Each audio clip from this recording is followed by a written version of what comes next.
Кадыр Маликовтың аналитикалық борбору бүгін Бишкекте Ауғанстандағы кырдаал менен байланыштуу борбор Азия мамлекеттериндеги бүгүнкү геосаясий абал деген эксперттик конференция өткөрдү.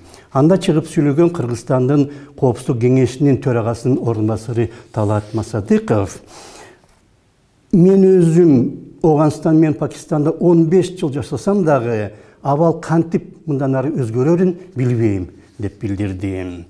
Андан тышкары Масадыковдун айтымында Бишкек азырынча Талибанды тааныгандан алыс, бирок алар менен сүйлөшүү жүргүзүү керек. Анткени талиптерди изоляцияда калтыруу абалды ого бетер курчутуп жибериши мүмкүн.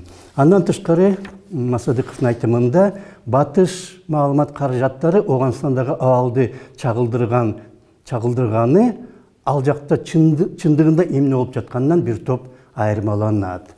Масадыков өзү көргөн экен, Кабул шаарында аялдар чүмкөнүп, башы көзүн чүмкөнүп албастан эле жөн эле жоолук салынып, жана эркектердин коштоосу жок эле жүрөт. Бирок андан да жакшысы бажы төлөмдөрү бир топ көбөйгөн. Демек, коррупция азайып баратат.